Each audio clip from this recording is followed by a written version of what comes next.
नमस्कार, भारत लाइव देख रहे हैं आप। और आज बिहार के राजनीति के एक बड़े धरोहर जो विधानसभा चुनाव से पहले हम लोगों को छोड़कर चले गए थे, रघुवंश बाबू की आज जयंती है और उनकी 75वीं जयंती को बड़ा ही मायूसी के साथ मनाया जाता है। जो पहले आज पिछले जन्मदिन तक काफी खुशी से लोग मनाते थे। रघुवंश बाबू ने अपने पूरे राजनीतिक जीवन और सामाजिक जीवन में जो कुछ भी किया है उसको उनके पुत्र से बेहतर कौन बता सकता है। आज वो हमारे साथ हैं, सत्यप्रकाश जी। कैसा लग रहा है सत्यप्रकाश जी? इसलिए ये पूछना भी थोड़ा सा जाती है, लेकिन इतना तो जरूर है कि आज जयंती मना रहे हैं। अगर रघुवंश बाबू होते तो कितना ज्यादा खुशी होती इस बात की। देखिए, जहाँ तक जयंती का सवाल है और जन्मदिन का सवाल है जी, तो मेरे पिताजी कभी भी अपना जन्मदिन मनाने में बिलीव नहीं करते थे। जी, जी। और अपने जन्मदिन के अवसर पर हमेशा कहा करते थे, या हम लोगों के जन्मदिन पर, बिकॉज हम लोगों के परिवार के किसी भी सदस्य का जन्मदिन मनाने की परंपरा नहीं रही है। जी, जी।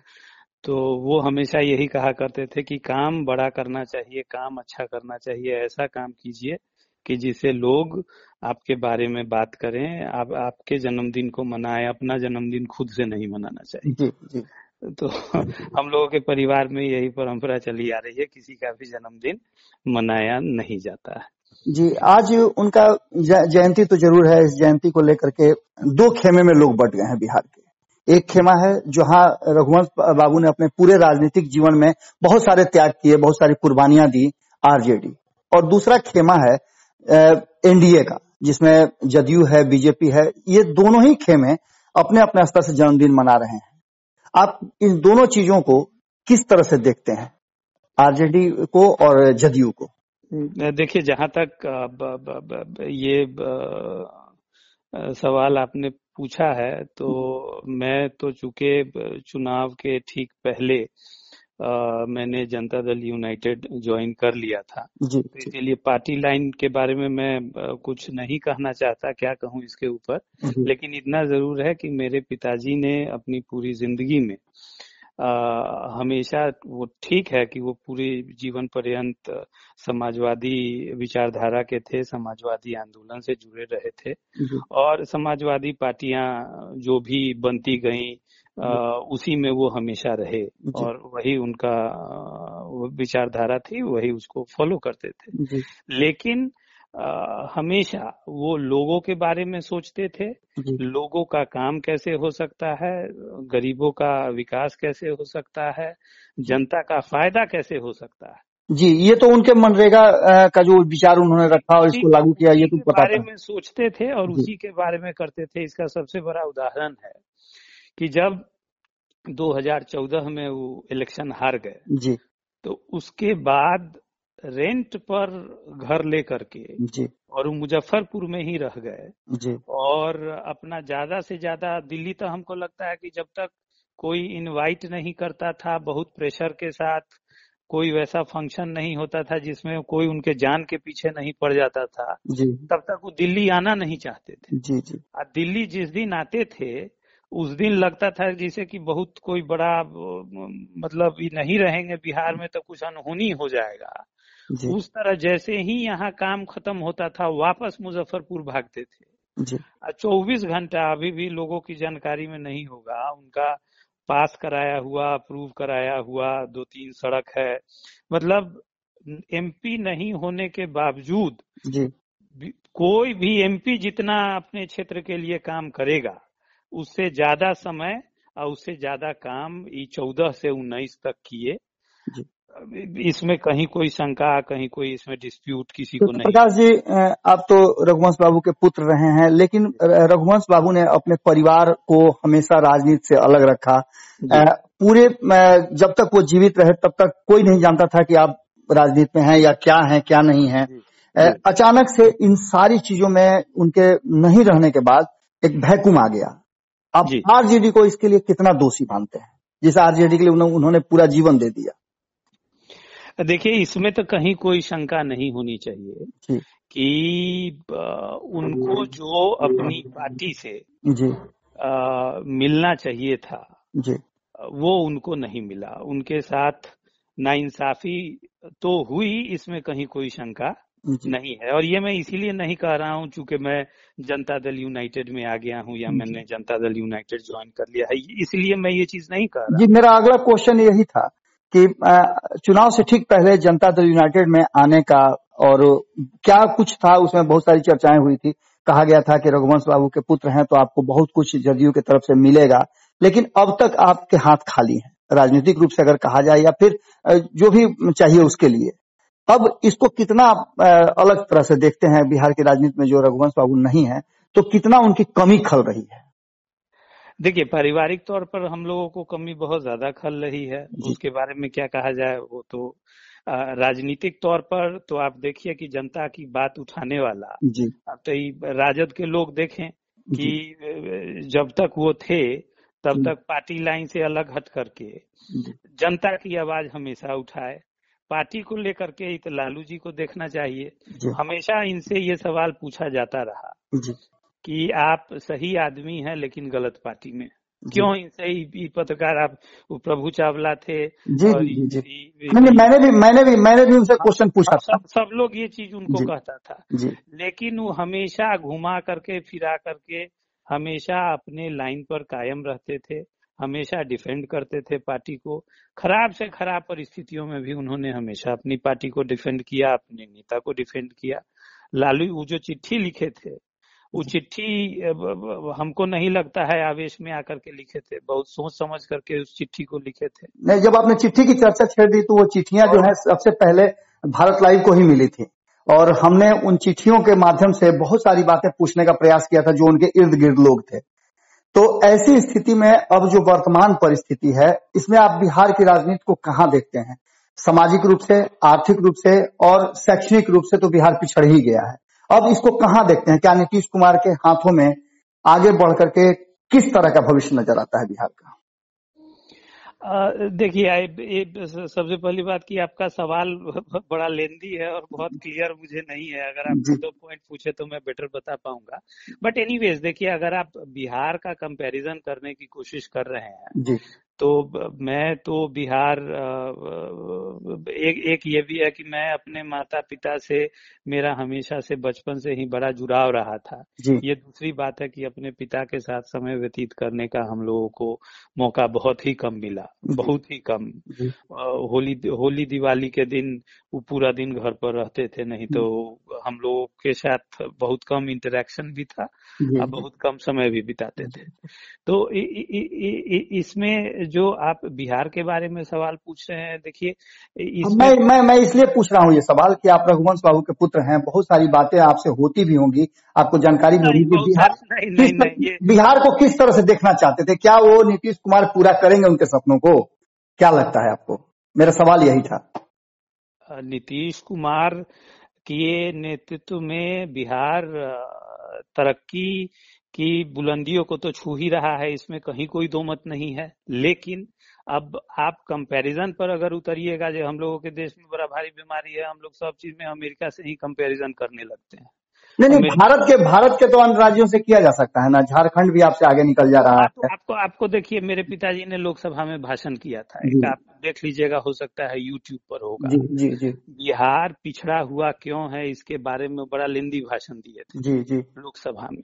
और उसका जब आप बिहार के विकास की बात करेंगे तो एक आप आज के समय की बात करेंगे, एक आपको हिस्टोरिकल कॉन्टेक्स्ट भी उसका देखना पड़ेगा। बिहार के हिस्टोरिकल कॉन्टेक्स्ट में जब देश की आजादी हुई, उस समय आपको मालूम होगा कि एक सरकार ने हम लोगों का जो डेवलपमेंट का मॉडल बना, उस समय यूएसएसआर था, यूएसएसआर के का जो डेवलपमेंट का मॉडल था, नेहरू जी उसी के लाइन पर देश को आगे बढ़ाए।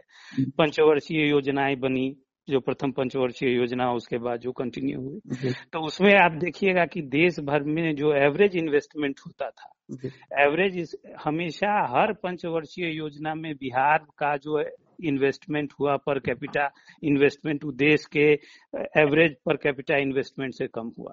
हर पंचवर्षीय योजना में आप डेटा निकाल करके देख लीजिए। आप पंजाब से कंपेयर कीजिए, पंजाब का क्षेत्रफल आप देखिए, बिहार वैसे देखिए तो बिहार का पॉपुलेशन डेंसिटी जो है देश भर में सबसे ज्यादा है। तो उसका फर्क पड़ता है। पंजाब में आप इन्वेस्टमेंट देखिएगा। वर्तमान परिस्थिति की अगर बात की जाए सत्यप्रकाश जी, चूंकि हम अगर भूत को देखें, भविष्य को देखें, उससे बेहतर है कि वर्तमान को देखा जाए। वर्तमान में जो नीति आयोग की रिपोर्ट आई है उस पर बहुत बवाल छिड़ा हुआ है, लेकिन खैर हम उसकी बात नहीं करते, हम उसके आगे की बात कर रहे हैं। हम ये जानना चाह रहे हैं कि रघुवंश बाबू की नजर से रघुवंश बाबू जो चाहते थे, किस तरह का बिहार चाहते थे, क्या वो नीतीश कुमार पूरा करने में सक्षम हो पाएंगे? मेरा ये प्रश्न था।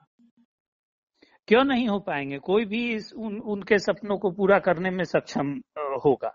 ये चीज फ्यूचर देखिए। आप दो तीन चीज आप हमसे पूछना चाह रहे हैं। एक, आप बिहार के करंट सिचुएशन को लेकर के जब आप सवाल पूछते हैं तो आप इतिहास से उसको अलग कैसे कर सकते हैं? जी नहीं, इतिहास से अलग कैसे कर सकते हैं? बात सही है। सेग्रीगेशन में आप ऐसा थोड़े हो सकता है कि आप जब आप बात कीजिएगा तो आपको 360 डिग्री बात करना पड़ेगा। जी। जब आप किसी भी चीज को डिटेल में इन डेप्थ आप बात कीजिएगा तो आप जब तक पूरा हिस्टोरिकल पर्सपेक्टिव और प्रेजेंट आप नहीं लीजिएगा, आपको सब कुछ उसमें लेना पड़ेगा, तब जाकर के उससे कुछ फ्रूटफुल आउटकम निकलेगा। आइसोलेशन में किसी एक टॉपिक को, अब आइसोलेशन में एक चीज आप ग्रामीण विकास की बात करके ग्रामीण विकास का बात कर लीजिए। जी। ग्रामीण विकास में ही आप देखिए कि आप आज की तारीख में, हमको नहीं लगता है, हम अभी बिहार इलेक्शन में बहुत जगह घूमे, जहाँ लोग बुलाता था वहां जाते थे। तो हम तो पिछले 10 साल पहले का बिहार, अभी के बिहार में जमीन आसमान का अंतर देखिए। जी। जमीन में हम बहुत ज्यादा डाटा का, नीति आयोग के रिपोर्ट का बात हम नहीं कर रहे हैं, जमीनी हकीकत की बात आप बता रहे हैं। हाँ, हम हकीकत का, जमीन का बात बता रहे हैं। आप चावले पकाते हैं तो सब चावल तो आप नहीं टेस्ट करते हैं, हम अपने गांव की बात कर रहे हैं। जी। आज से 15 साल पहले जो मेरे गांव की हालत थी और जो अभी मेरे गांव की हालत है, आप देखिए मेरे गांव में आज से 15 साल पहले शायद कोई पक्का का मकान होगा। शायद कोई एक भी पक्का का मकान नहीं था। अब 15 साल में आज एक भी खपड़ा का मकान, मेरा अकेला घर है अभी भी जो कि बचा हुआ है, खपड़ा का घर बचा हुआ है, नहीं तो एक भी खपड़ा का घर नहीं। सत्यप्रकाश जी, एक और सवाल है। एक चीज और बताते हैं कि ये तो हो गई। अगर आप गरीब लोगों की बात कर लीजिए, छोटी जातियों की बात कर लीजिए, झोपड़ी में लोग रहते थे, एक झोपड़ी मेरे गांव में नहीं। अब वो ऐसा नहीं है कि मेरे पिताजी ने शायद कोई एफर्ट किया, वो हमेशा कहते थे कि हम, उनसे एक बार कोई पत्रकार पूछा था कि आप देश के ग्रामीण विकास मंत्री हैं, आपके गाँव की हालत इतना खराब है, तो कहते कि हम मंत्री हैं, इसका मतलब ये थोड़े है कि हम सारा पैसा ला करके अपने गांव में लगा ले, जब सबका डेवलपमेंट होगा तो हमारे गांव का भी डेवलपमेंट होगा। तो हम लोगों के गांव के डेवलपमेंट में कुछ भी हम लोगों की तरफ से एडिशनल नहीं किया गया। स्टिल आप आ करके देखिए, एक भी आपको फूस का घर नहीं मिलेगा हमारे गाँव में, सारा इंदिरा आवास बना हुआ है। आप सत्यप्रकाश जी, आप युवा हैं और कहा जा रहा है कि भारत युवाओं का देश बनने जा रहा है, बिहार भी युवाओं का राज्य है। अब ऐसी परिस्थिति में आप कैसे बिहार को डेवलप कराने का, आपके पास मास्टर प्लान क्या होगा? हमारे पास कहाँ से मास्टर प्लान आएगा? आप हमसे पूछ दीजिएगा। जो नेता लोग हैं उनके पास मास्टर प्लान होता है, हमारे पास कहाँ से आएगा? लेकिन इतना जरूर है कि किसी भी स्टेट को, अब फिर यहाँ पर हम वही हिस्टोरिकल कॉन्टेक्स्ट वाला बात बोलेंगे, आप समझिए इस चीज को। किसी भी राज्य का विकसित होना सिर्फ सरकार के हाथ में नहीं होता है, जो सामाजिक एंगल है वो भी आपको देखना पड़ेगा। मैं आपको एक छोटा सा उदाहरण दे रहा हूँ। हमको कुछ दिन पहले, बिकॉज इंडस्ट्री के लोगों से हमारी बातचीत होती रहती थी, तो जो हम लोगों का जो सामाजिक परिवेश है वहाँ पर थोड़ा सा बाकी राज्यों से हम लोग भिन्न तो जरूर हैं, इसमें कहीं कोई दुमत नहीं है। कैसे हम लोगों की तरफ इमोशंस थोड़ा सा ज्यादा है, हम लोग थोड़ा सा ज्यादा इमोशनल होते हैं बाकी स्टेट्स की कंपैरिजन में। हम थोड़ा सा, हमको लगता है, हो सकता है हम गलत हूँ, लेकिन हमको लगता है कि हम लोग थोड़ा सा इमोशनल ज्यादा हैं और हम लोग प्रैक्टिकली ज्यादा नहीं सोचते हैं। हम लोगों का फायदा किस चीज में होगा एग्जैक्टली हम लोग नहीं सोचते हैं। हम लोग थोड़ा सा पॉलिटिकल में भी हम लोगों को ध्यान देना जरूरी है, सामाजिक स्तर पर क्या हो रहा है लोकल मोहल्ला में, वो भी हम लोगों को इन्वॉल्व होना जरूरी। हम लोग बहुत ज्यादा प्रोफेशनल नहीं है, इसीलिए मतलब ब्रॉडली अगर कहिए तो नंबर एक है कि हम लोगों का पॉपुलेशन बहुत ज्यादा है, पॉपुलेशन डेंसिटी देश भर में सबसे ज्यादा है, उसका एक हम लोगों को खामियाजा भुगतना पड़ता है जी। दूसरा ये है बाढ़ सुखाड़ वगैरह तो है ही, मौसम का क्लाइमेट को लेकर के भी बहुत सारी चीज। हाँ, हम लोगों के पास सिर्फ खेती है जी। सत्यप्रकाश जी एक और महत्वपूर्ण बात है और ये अंतिम बात होगी मेरी। रघुवंश बाबू अपने पूरे जीवन लालू प्रसाद के साथ आरजेडी के संस्थापना के समय से लेकर अपने पूरे जीवन रहे। आप उनके बाद, उनके जाने के बाद आप जदयू ज्वाइन किए। आप वापस आने की सोच रहे हैं या फिर जदयू में आप संतुष्ट हैं?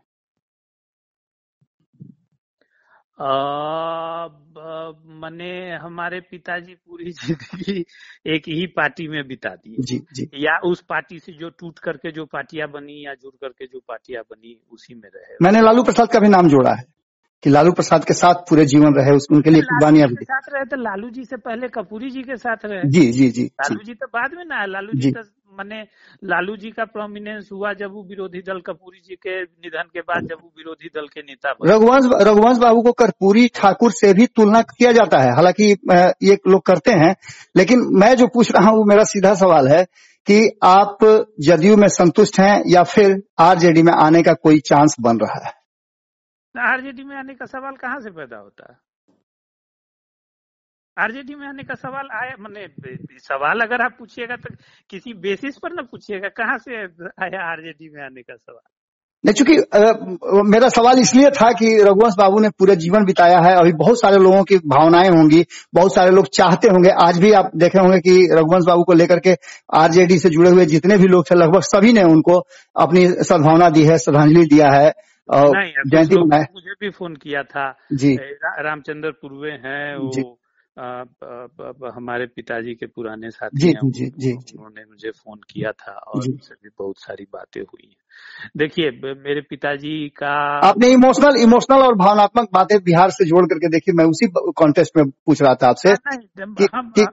हम ही बताते हैं ना कि जहाँ तक मेरे पिताजी का था, उनका था कि वो ऐसा कोई काम नहीं करते थे जिससे कि किसी भी आदमी को किसी भी प्रकार का दुख। जी जी, बिल्कुल बिल्कुल। न वो ऐसा कुछ बोलते थे, न वो ऐसा कुछ करते थे, कभी भी पूरी जिंदगी में। तो इसीलिए लोग अगर उनको श्रद्धांजलि दे रहे हैं तो मैंने पॉलिटिकल एंगल से या मतलब राजनीति में ठीक है, जाते जाते वो एक चिट्ठी लिख करके गए।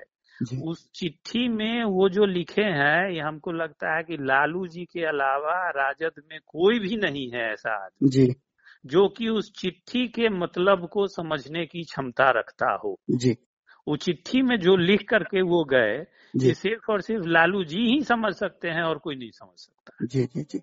तो इसका मतलब है कि सत्यप्रकाश जी आरजेडी में किसी भी तरह से, किसी भी कीमत में वापस नहीं आएंगे।